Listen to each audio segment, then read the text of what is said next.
بسم اللہ الرحمن الرحیم۔ بسم اللہ الرحمن الرحیم۔ عزیز طلبہ کرام، السلام علیکم ورحمۃ اللہ وبرکاتہ۔ آج ہم عالم اسلام کے وسائل و مسائل کا سبق نمبر 32 پڑھیں گے۔ آج کا ہمارا سبق بنگلہ دیش کے حصہ دوم پر مشتمل ہوگا۔ آج کے سبق کی جانب جانے سے پہلے پچھلے سبق کا خلاصہ دیکھ لیتے ہیں۔ پچھلا سبق ہمارا اسی ملک کے یعنی بنگلہ دیش کے حصہ اول پر مشتمل تھا۔ پچھلے سبق کے اندر ہم نے 5 پوائنٹس بنائے تھے جس پر ہم نے گفتگو کی۔ پچھلے سبق کا ہمارا پہلا پوائنٹ اس ملک کا محل وقوع تھا۔ اسی طرح پچھلے سبق کا دوسرا پوائنٹ جس پر ہم نے بات کی وہ اس ملک کے جغرافی خدوخال تھے۔ تیسرے نمبر پر اس ملک کا رقبہ تھا جس پر ہم نے بات کی، اور پچھلے سبق کا ہمارا چوتھا پوائنٹ اس ملک کی آبادی، اور 5واں پوائنٹ اس ملک کے اندر بولے جانے والی زبانیں تھیں۔ تو یہ ہمارے پچھلے سبق کے 5 پوائنٹ تھے جس پر ہم نے بات کی۔ آج کے سبق کی ابحاث جان لیتے ہیں کہ آج کے سبق کے اندر ہم کن کن ابحاث پر گفتگو کریں گے۔ آج کا سبق ہمارا 2 پوائنٹس پر مشتمل ہوگا۔ پہلے پوائنٹ کے اندر ہم بنگلہ دیش کے اندر پائے جانے والے مذاہب پر بات کریں گے۔ اسی طرح آج کے سبق کے اندر ہمارا دوسرا پوائنٹ اس ملک کی تاریخ ہوگا۔ تو یہ آج کے سبق کے 2 پوائنٹ ہیں جس پر ہم بات کریں گے۔ تو چلتے ہیں اپنے سبق کی جانب اور آج کے پہلے پوائنٹ سے شروع کرتے ہیں۔ آج کا ہمارا پہلا پوائنٹ ہے اس ملک کے مذاہب۔ بنگلہ دیش جو جنوبی ایشیا میں واقع ہے، یہ ایک ایسا ملک ہے جو اپنے مذہبی تنوع کے لیے جانا جاتا ہے۔ آئیے بنگلہ دیش کے لوگوں کی پیروی کرنے والے بڑے مذاہب کا جائزہ لیتے ہیں۔ اس ملک کا سب سے بڑا مذہب اسلام ہے۔ بنگلہ دیش میں اسلام غالب مذہب ہے جس کی آبادی کی اکثریت اسلامی عقیدے پر قائم ہے۔ ملک کی آبادی کا تقریباً 90% مسلمان ہیں۔ بنگلہ دیش میں اسلام کے پیروکار بنیادی طور پر سنی مسلمان ہیں جن کا تعلق حنفی مسلک سے ہے۔ عام بنگلہ دیشی معاشرے کی ثقافتی، سماجی اور سیاسی پہلوؤں میں ایک اہم کردار ادا کرتا ہے۔ مساجد اس کی اہم عبادت گاہیں ہیں اور عید الفطر، عید الاضحیٰ جیسے اسلامی تہوار پورے ملک میں بڑے پیمانے پر منائے جاتے ہیں۔ بنگلہ دیش کے دوسرے مذہب پر بات کرتے ہیں۔ ہندو مت بنگلہ دیش میں دوسرا سب سے بڑا مذہب ہے جس کی آبادی تقریباً 10% ہے۔ بنگلہ دیش میں ہندو برادری اہم ہے اور ملک کے ثقافتی اور مذہبی تنوع میں حصہ ڈالتی ہے۔ مختلف ہندو دیوتاؤں کے لیے وقف مندر پورے ملک میں پھیلے ہوئے ہیں اور ہندو تہوار جیسے درگا پوجا، سرسوتی پوجا اور کالی پوجا کو ہندو برادری بڑے جوش و خروش کے ساتھ مناتی ہے۔ اسی طرح بنگلہ دیش کا تیسرا بڑا مذہب بدھ مت ہے۔ بدھ مت کی ایک طویل تاریخ ہے، حالانکہ یہ اب ایک اقلیتی مذہب ہے جس کی آبادی تقریباً 0.6% ہے۔ قدیم زمانے میں بدھ مت اس خطے میں پھیل گیا جو اب بنگلہ دیش ہے۔ پہاڑ پور اور مینامتی جیسے علاقوں میں متعدد آثار قدیمہ اور قدیم بدھ خانقاہیں اب بھی پائی جاتی ہیں۔ بنگلہ دیش میں بدھ مت کے پیروکاروں کی اکثریت تھیرواد روایت کی پیروی کرتی ہے۔ بنگلہ دیش کا چوتھا بڑا مذہب عیسائیت ہے۔ عیسائیت بنگلہ دیش میں ایک چھوٹی اقلیت کی نمائندگی کرتی ہے جو آبادی کا تقریباً 0.5% ہے۔ بنگلہ دیش میں زیادہ تر عیسائی رومن کیتھولک ہیں۔ چرچ عیسائیوں کی عبادت گاہیں ہیں۔ کرسمس اور ایسٹر جیسی تہوار عیسائی برادری وہاں مناتی ہے۔ بنگلہ دیش کے دیگر مذاہب پر بات کرتے ہیں۔ اوپر مذکور بڑے مذاہب کے علاوہ بنگلہ دیش چھوٹی مذہبی برادریوں کا گھر بھی ہے جن میں بہائی عقیدہ، سکھ مت، جین مت اور مقامی قبائل کی طرف سے رائج عناد پرست روایت کے پیروکار بھی شامل ہیں۔ اگرچہ یہ گروہ مجموعی آبادی کی نسبتاً چھوٹے فیصد کی نمائندگی کرتے ہیں، لیکن ان کے عقائد اور طرز عمل ملک کے مذہبی تنوع میں اہم کردار ادا کرتے ہیں۔ یہ نوٹ کرنا ضروری ہے کہ بنگلہ دیش مختلف مذہبی برادریوں کے درمیان ہم آہنگی اور بقائے باہمی کے لیے جانا جاتا ہے۔ بنگلہ دیش کا آئین مذہبی آزادی کی ضمانت دیتا ہے اور حکومت مذہبی رواداری اور سیکولرزم کو قوم کے بنیادی اصولوں کے طور پر فروغ دیتی ہے۔ عزیز طلبہ کرام، اس طرح آج کے سبق کا ہمارا یہ پہلا پوائنٹ مکمل ہوا۔ اب چلتے ہیں آج کے سبق کے دوسرے پوائنٹ کی جانب۔ آج کے سبق کا ہمارا دوسرا پوائنٹ ہے ملک کے بنگلہ دیش کی تاریخ۔ اس تاریخ کو ہم نے 2 حصوں میں تقسیم کیا ہے۔ پہلے حصے کا تعلق تاریخ قبل از اسلام سے ہے اور دوسرے حصے کا تعلق تاریخ بعد از اسلام سے ہے۔ تو چلتے ہیں پہلے حصے کی جانب یعنی تاریخ قبل از اسلام کی جانب اور جانتے ہیں کہ اس ملک کی تاریخ قبل از اسلام کیا رہی ہے۔ پہلے اس خطے میں مختلف قومیں آباد تھیں جن میں آرین، یونانی، ترک اور فارسی قومیں شامل ہیں۔ آرائیوں کے دور میں بنگال کی تاریخ تاریکی میں ہے۔ صرف سکندر اعظم کے حملے کے بعد یونانی ماخذ سے کچھ پتہ چلتا ہے کہ یہاں براسیوی حکمران تھے جو سکندر اعظم کے مقابلے میں متحد ہوئے۔ تیسری صدی قبل مسیح میں بنگال پر مہاراجا اشوک کا قبضہ تھا۔ گپت خاندان کے 3 راجا گوپ چند، دھرم دت اور سماچار دیو 525 سے 575 عیسوی تک بنگال میں حکمران رہے۔ 606 میں ایک باجگزار راجا مہاسامت نے شمالی اور مغربی بنگال پر مشتمل ریاست گوڈا کی بنیاد رکھی۔ اس کی موت کے بعد راجا ہریش وردھن نے اپنا کھویا ہوا علاقہ واپس لے لیا اور 736 عیسوی میں کشمیر کا راجا یہاں پر قابض ہو گیا۔ 743 میں ایک بودا خاندان گوپال نے یہاں حکمرانی قائم کی۔ اس خاندان کے بانی گوپال کے بیٹے دھرمپال کے زمانے میں یہ سلطنت ہمالیہ، مالو اور برار تک پھیلی ہوئی تھی، جبکہ اس کے بیٹے دیوپال کے زمانے میں تو یہ ایک وسیع سلطنت کی شکل اختیار کر چکی تھی۔ 11ویں صدی کے اواخر میں حمد سین نے پال خاندان کی حکومت کا خاتمہ کرنے کی کوششیں شروع کر دی اور رادا میں ایک خود مختار حکومت قائم کر لی۔ اس کے لڑکے وجے سین نے پورے بنگال کو اپنی ریاست میں شامل کر لیا۔ 1189 میں وجے کا بیٹا لکشمن سین تخت نشین ہوا۔ اس نے بعد ازاں بڑی ہزیمت اٹھائی اور مسلمانوں سے شکست اٹھانے کے بعد 1206 میں ڈھاکہ کے قریب مر گیا۔ اس کے ساتھ ہی بنگال پر سے سین خاندان کی حکومت کا خاتمہ ہو گیا۔ عزیز طلبہ، یہ تاریخ قبل از اسلام تھی۔ اب چلتے ہیں تاریخ بعد از اسلام کی جانب۔ مسلمانوں نے بنگلہ دیش کو 12ویں صدی کے آخر میں فتح کیا۔ 1199 میں قطب الدین ایبک کے ترک سپہ سالار اختیار محمد بن بختیار خلجی نے جنوبی بہار میں مسلم سلطنت کو وسعت دینے کے لیے بنگال کی طرف کوچ کیا۔ 1201 میں وہ راجا لکشمن سین کے دارالحکومت ندیا میں داخل ہو گیا اور راجا بھاگ نکلا اور ندیا پر مسلمانوں کا قبضہ ہو گیا۔ اس کے فوراً بعد ہی وریندرا اور گور پر بھی مسلم قبضہ ہو گیا اور یہ چھوٹی ریاست بعد میں گورکی کی ایک بڑی خود مختار حکومت بن گئی۔ 1205 میں اختیار الدین خلجی کی وفات کے بعد علی بن مروان نے اپنی بادشاہت کا اعلان کر دیا اور اس طرح یہ بنگال کا پہلا مسلمان حکمران بنا۔ 1211 میں علی بن مروان کے قتل کے بعد حسام الدین خلجی سلطان غیاث الدین کے لقب سے بنگال کا بادشاہ بنا۔ اس کے دور میں بنگال میں بہت ترقی ہوئی اور سلطنت کی حدود وسیع ہوئی۔ 1225 میں جب سلطان التمش نے بہار اور بنگال پر حملہ کیا تو اس نے سلطان کی اطاعت قبول کر لی، لیکن سلطان کی واپسی پر غیاث الدین نے بہار کے صوبیدار کو مار بھگایا۔ چنانچہ التمش کے بیٹے ناصر الدین نے لکھنوتی پر چڑھائی کر کے غیاث الدین کو شکست دی اور اس طرح بنگال کی آزاد بادشاہت کو ختم کر دیا۔ 1287 تک بنگال سلطنت دہلی کا حصہ رہا اور متعدد صوبیدار بنگال کے منتظم رہے۔ بلبن کے زمانے میں بنگال کے سردار تغرل نے اپنی بادشاہت کا اعلان کر دیا، لیکن بلبن اسے شکست دے کر اور اپنے بڑے بیٹے کو بنگال کا حاکم بنا کر دہلی واپس آ گیا۔ سلطان محمد تغلق کے آخری ایام میں والیان بنگال نے دہلی کی سیادت کا جوا اپنی گردن سے اتار ڈالا اور محمد تغلق کو ان کی خود مختاری تسلیم کرنا پڑی۔ مختار مسلمان بادشاہوں کے دور حکومت میں بنگال نے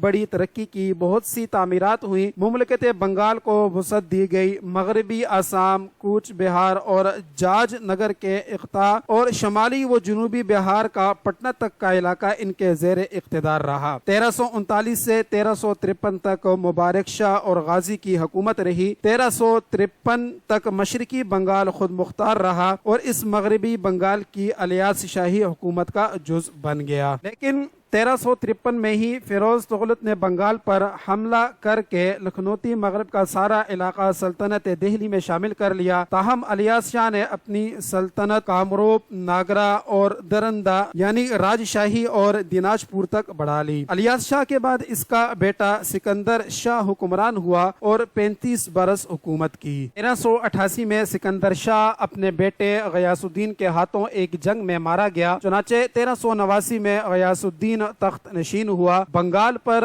1486 تک الیاس شاہی سلطنت قائم رہی۔ یہ سلاطین اگرچہ بنگالی نہ تھے لیکن پھر بھی عوام میں مقبول اور ہر دل عزیز تھے۔ ان سلاطین نے حبشیوں کی بڑی سرپرستی کی، جس کا نتیجہ یہ ہوا کہ جن عمرہ کی وجہ سے سلطنت چلتی تھی ان کا زور کم ہو گیا اور بالآخر حبشی سلطنت قائم ہوئی جو 1486 سے 1493 تک قائم رہی۔ اس سلطنت حبشی کا بانی باربک خواجہ سرا تھا۔ یہ دور بنگال کی تاریخ کا سیاہ دور تھا۔ 1493 سے 1537 تک بنگال پر حسین شاہی خاندان حکمران رہا۔ یہ سید حسین جو علاؤدین حسین شاہ کے لقب سے تخت پر بیٹھا ایک عرب تھا، لیکن اس نے بنگالیوں کی زبان اور تہذیب کی سرپرستی کی اور بنگال میں نئے سرے سے فتوحات اور تعمیرات کے دور کا آغاز ہوا۔ 1538 میں بنگال افغانوں کے قبضے میں چلا گیا۔ اسی سال ہمایوں نے گور پر قبضہ کر کے بنگال کو اپنی سلطنت میں شامل کرنے کا اعلان کر دیا، لیکن اسے یہاں چین سے بیٹھنا نصیب نہ ہوا۔ 1539 میں چوسا کے مقام پر اس نے شیر شاہ سوری سے شکست کھائی۔ اس کے بعد شیر شاہ نے اپنی بادشاہت کا اعلان کر کے بنگال کا رخ کیا اور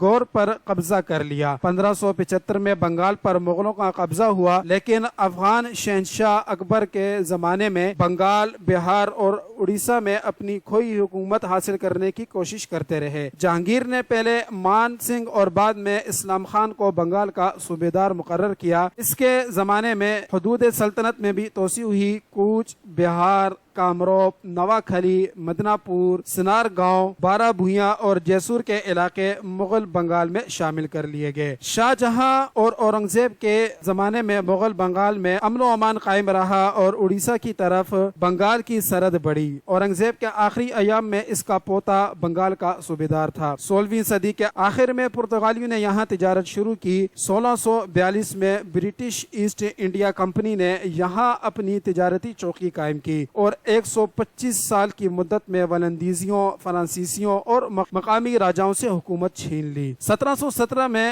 فرح سیر نے مرشد قلی خان کو بنگال کا صوبیدار بنایا، جس نے 1739 میں وفات پائی۔ اس کے بعد اس کا بیٹا سرفراز علاء الدولہ کے لقب سے بنگال کی مسند پر بیٹھا۔ 1740 میں سرفراز علی وردی کے ہاتھوں جنگ میں مارا گیا اور اس طرح علی وردی نے بنگال کی گدی پر قبضہ کر لیا۔ 1660 سے 1704 تک ڈھاکہ شہر مغل صوبے بنگال کا صدر مقام رہا۔ 1756 میں علی وردی نے وفات پائی تو اس کا نواسا سراج الدولہ بنگال کا حکمران بنا۔ سراج الدولہ کو پہلے ہی دن سے اپنے دشمنوں کا مقابلہ کرنا پڑا، جن میں اس کے رشتہ دار، امراء، وزراء اور انگریز شامل تھے۔ مغلیہ سلطنت کے زوال کے بعد ایسٹ انڈیا کمپنی یہاں پاؤں جمانے میں کامیاب ہو چکی تھی۔ سراج الدولہ نے اپنے خلاف اٹھنے والی تمام شورشوں کا مردانہ وار مقابلہ کیا۔ 1747 میں اس نے کلکتہ پر حملہ کر کے انگریزوں کو وہاں سے نکال باہر کیا، لیکن انگریزوں نے اپنی شکست کا بدلہ لینے کے لیے با اثر ہندوؤں اور میر جعفر جیسے غداروں کو ساتھ ملا کر سراج الدولہ کا تختہ الٹنے کا پروگرام بنایا۔ چنانچہ 1757 میں پلاسی کے میدان میں رابرٹ کلائیو کی فوجیوں نے میر جعفر کی غداری کے باعث سراج کو شکست دی۔ سراج الدولہ کو گرفتار کر کے مرشد آباد لایا گیا اور اسے میر جعفر کے بیٹے میرن نے شہید کر دیا۔ انگریزوں نے غدار میر جعفر کو بنگال کا نواب بنا دیا، جو انگریزوں کے اشارے پر کام کرنے لگا۔ اس نے ہر طرح سے کمپنی کی ضرورتیں پورے کرنے کی کوشش کی مگر ناکام رہا۔ چنانچہ انگریزوں نے اسے سبکدوش کر کے اس کے داماد میر قاسم کو حکمران بنا دیا، جو نسبتاً قابل حکمران تھا۔ میر جعفر کی موت کے بعد نوابی ختم ہو گئی اور لارڈ کلائیو نے کمپنی کے لیے بنگال، بہار اور اڑیسہ کی دیوانی حاصل کر لی۔ اس سے قبل 1764 میں شاہ عالم نے بنگال کی سند دیوانی انگریزوں کو لکھ دی تھی، جس سے ہندوستان میں برطانوی راج کی ابتدا ہوئی۔ 1765 میں انگریز یہاں مکمل قابض ہو چکے تھے۔ فوج کا اختیار کمپنی کے ہاتھ میں تھا، لیکن لارڈ کلائیو اچھا منتظم ثابت نہ ہو سکا۔ اس کی دو عملی پالیسی کے باعث بنگال کی خوشحالی جاتی رہی۔ 1770 میں یہاں سخت قحط پڑا، جس سے بنگال کی 1/3 آبادی ختم ہو گئی۔ 1744 میں کلائیو نے خودکشی کر لی اور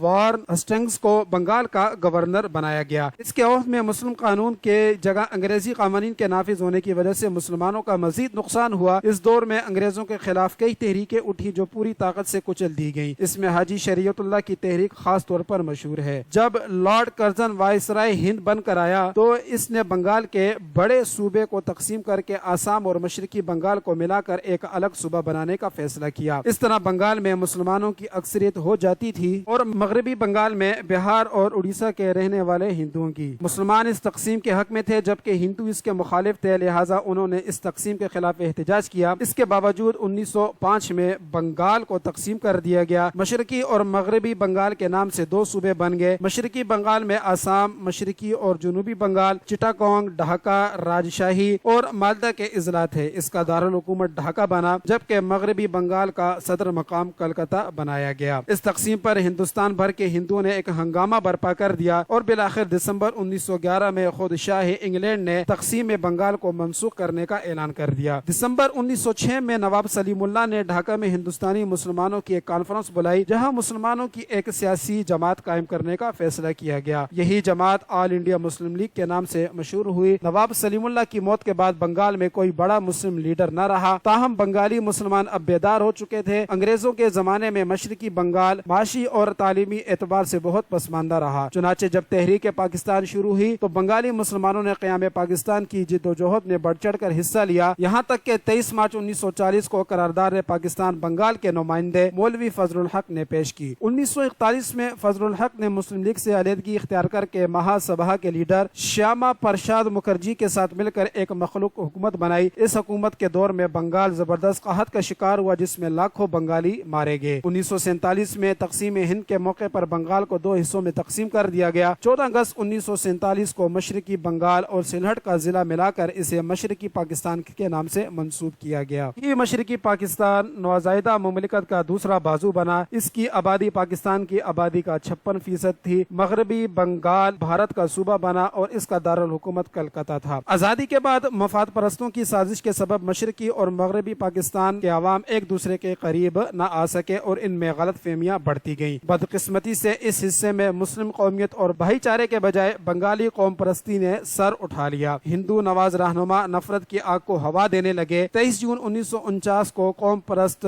بنگالی شیخ مجیب الرحمان نے عوامی لیگ قائم کی۔ یہ بھارت نواز جماعت بنگالی مفادات کی چیمپئن بن گئی۔ اس جماعت نے علیحدگی کے جذبات پروان چڑھائے۔ 7 دسمبر 1970 کو متحدہ پاکستان میں صدر جنرل یحییٰ خان نے پہلی بار ایک آدمی ایک ووٹ کی بنیاد پر انتخابات کرائے جن میں شیخ مجیب کی عوامی لیگ نے مشرقی پاکستان سے 2 کے سوا تمام 133 نشستیں جیت لیں، جبکہ مغربی پاکستان میں ذوالفقار علی بھٹو کی پیپلز پارٹی نے 81 نشستیں حاصل کی۔ اس سے قبل شیخ مجیب اپنے مشہور زمانہ 6 نکات پیش کر چکا تھا۔ اس کا اصرار تھا کہ پاکستان کا آئین انہی نکات پر بنایا جائے۔ دوسرے لفظوں میں پاکستان کو فیڈریشن کے بجائے کنفیڈریشن بنا دیا جائے۔ 14 جنوری 1971 کو صدر یحییٰ نے مجیب کو حکومت بنانے کی دعوت دے دی۔ 26 جنوری کو بھٹو شیخ مجیب سے حکومت اور آئینی مسائل پر بات چیت کرنے کے لیے ڈھاکہ پہنچے۔ 29 جنوری کو 6 نکات کی بنیاد پر آئین بنانے کے معاملے پر بھٹو اور مجیب کے درمیان اختلاف پیدا ہو گیا۔ 27 فروری کو آئینی بحران فیصلہ کن مرحلے میں داخل ہوا۔ جب دونوں جماعتیں حکومت بنانے کے معاملے پر مفاہمت نہ کر سکیں تو 1 مارچ کو صدر یحییٰ نے 23 مارچ کو ہونے والا اس اسمبلی کا افتتاحی اجلاس ملتوی کر دیا۔ اس پر عوامی لیگ نے مشرقی پاکستان میں ایجیٹیشن کی تحریک چلا دی۔ 2 مارچ کو ڈھاکہ میں ہنگاموں کے بعد کرفیو لگا دیا گیا۔ علاقے میں حالات خراب ہونا شروع ہو گئے۔ 6 مارچ 1971 کو